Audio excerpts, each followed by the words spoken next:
తండ్రిని గురించి ఎన్నో శ్రేష్టమైన విషయాలు మనం వింటాం. అమ్మ ఏడవడం మనకు తెలుస్తుంది, నాన్న ఏడవడం మనకు కనిపించదు. నాన్న కూడా ఏడుస్తాడా అంటే అది అమ్మని అడిగితే తెలుస్తుంది. ఎందుకంటే అమ్మ నలుగురు మధ్యలో ఏడుస్తుంది, నాన్న 4 గోడల మధ్యలో ఏడుస్తాడు.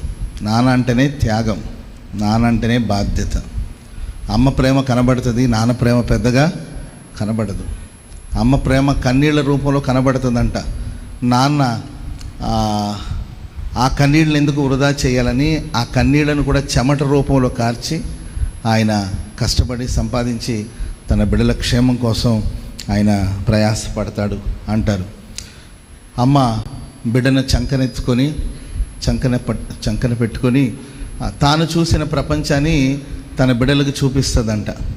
నాన్న బిడ్డల్ని తన భుజాల మీదకి ఎక్కించుకొని తాను చూడని ప్రపంచం కూడా తన బిడ్డ చూడాలని కోరుకుంటాడంట. Praise the lord. కాబట్టి తండ్రిని ప్రేమించండి, తండ్రికి గౌరవం ఇవ్వండి, తండ్రి విలువను తెలుసుకోండి. తండ్రి ఆ ఇంటి క్షేమం కోసం, ఆ కుటుంబ క్షేమం కోసం ఎంతో కృషి చేస్తూ ఉంటాడు. దాన్ని గుర్తించి గమనించి, సరే ఆయనకి తిరిగి మీరు ఏదో ప్రతిఫలం ఇవ్వకపోయినా పర్వాలేదు, కానీ ఆయనకి మీరు తిరిగి మేలు చేయకపోయినా పర్వాలేదు, కానీ కీడు మాత్రం చేయొద్దండి. వాళ్ళు మన దగ్గర నుండి ఎదురు చూసేది ఏముండదు. ప్రేమ, అభిమానం, లోబడడం, ఫ్యూచర్ని బాగా మనం బ్రైట్గా మార్చుకుంటే దాన్ని చూసి సంతోషిస్తాడు. మన విజయం పొందినప్పుడు ఆయనే విజయం పొందినట్లు వలసిస్తాడు. మనం సంతోషించినప్పుడు ఆ సంతోషాన్ని ఆయన సంతోషాన్ని ఆయన వెతుక్కుంటాడు. ఇలా చెప్పుకుంటూ వెళ్తే తండ్రిలో ఎన్నో శ్రేష్టమైన సుగుణాలన్నీ కూడా ఉంటాయి. మీరు ఇంటికి వెళ్ళి అమ్మ బీరువాను ఓపెన్ చేసి చూడండి. ఏంటండి, దాని నిండా చాలా బట్టలు, వస్త్రాలు, నగలు, మేకప్ కిట్టు చాలా ఉంటాయి. మరి నాన్నకు పెద్ద బీరువా ఉండదు నాకు తెలిసినంతవరకు. అమ్మ బీరువాలోనే ఒక మూల మీద ఆయన కొంచెం ప్లేస్ కేటాయించి ఉంటారు. దాన్ని మీరు చూడండి, పెద్దగా ఏముండదు, చాలా తక్కువ వస్త్రాలే ఉంటాయి ఆయనకి. అది ఆయన ప్రేమను, ఆయన త్యాగాన్ని తెలియచేస్తుంది. Praise the Lord. Hallelujah, hallelujah. కాబట్టి ఫాదర్స్ అందరికీ, ప్రపంచంలో ఉన్న తండ్రులందరికీ కూడా నిండు మనసుతో శుభాలు తెలియచేస్తున్నాను. మీ ప్రయాసానికి, మీ కష్టానికి తగిన ప్రతిఫలం దేవుడు మీకు దయచేయునుగాక. ఆమేన్.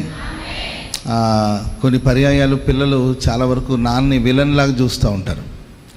చిన్నప్పుడు మీరు చూడండి, చిన్నపిల్లలు ఒక 5 years లోపల ఉన్నప్పుడు ఆ కొడుకు వాళ్ళ నాన్న చూసి మా నాన్న హీరో అంటాడంట. అర్థమైందండి?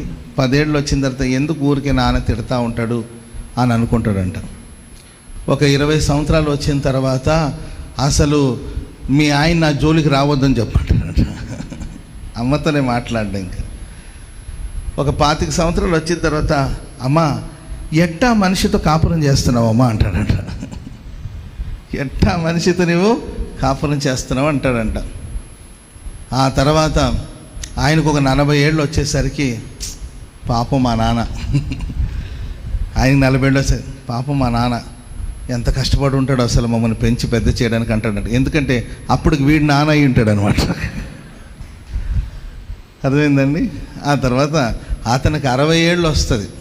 ఆ కుర్రోడికి 60 ఏళ్ళు వచ్చినప్పుడు అప్పుడు అంటాడు, నిజంగా మా నాన్న సూపర్ హీరోనే, అసలు సూపర్ హీరో. హల్లెలూయా. కాబట్టి తండ్రులందరికీ మరి ఫాదర్స్ డే సందర్భంగా శుభాలు తెలియచేస్తున్నాను. విదేశాల్లో ఉంటుంది ఈ culture, fathers day, mothers day అని అంతా.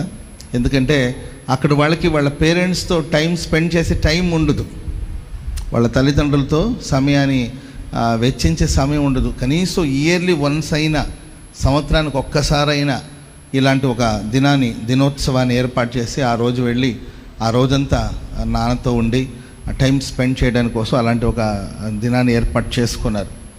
కానీ మన భారతదేశంలో అద్భుతమైన కల్చర్, అద్భుతమైన పద్ధతి. తల్లిదండ్రులు మనతోనే ఉంటారు చివరిదాకా. వాళ్ళని చూసుకునే అవకాశం, తల్లిదండ్రులను చూసుకునే అవకాశం పిల్లలకి దేవుడు దయచేశాడు. దీన్ని అదృష్టంగా భావించండి, దేవుడిచ్చిన అవకాశంగా భావించండి. ఎందుకంటే తల్లిదండ్రులను మనం సన్మానిస్తే దీర్ఘాయువుని దేవుడు దయచేస్తాడంట. మనం బాడీని పెంచుకొని వ్యాయామాలు చేసి దానివల్ల మన ఆయుష్ పొడిగించుకోలేము, మంచి ఫుడ్ తిని ఆయుష్ని పెంచుకోవాలని అనుకోవద్దు. తల్లిదండ్రులని సన్మానిస్తే దేవుడు మనకిచ్చిన ఆజ్ఞలో ఒక ముఖ్యమైన ఆజ్ఞ, నీకు మేలు కలుగునట్లు నీ తల్లిని తండ్రిని సన్మానించమని వాక్యం సెలవిస్తుంది. కనుక మరి తల్లిదండ్రులను సన్మానించే వాళ్ళకి దీర్ఘాయువుని దేవుడు ఇస్తాడు. తల్లిదండ్రుల్ని బాధ పెట్టే వాళ్ళ కళ్ళు లోయ కాకులు పీక్కుంది అంటదంట, కంటి చూపు పోత తొందరగా. కాబట్టి తల్లిదండ్రుని ప్రేమించి గణపరచమని కూడా ప్రేమతో తెలియజేస్తాం. హల్లెలూయా. సరే, ఫాదర్స్ అందరికి ఒకసారి మనస్ఫూర్తిగా చప్పట్లు కొడుతూ గట్టిగా హల్లెలూయా. వారిని బట్టి దేవుని నామాన్ని మహిమపరచండి. ఆమేన్.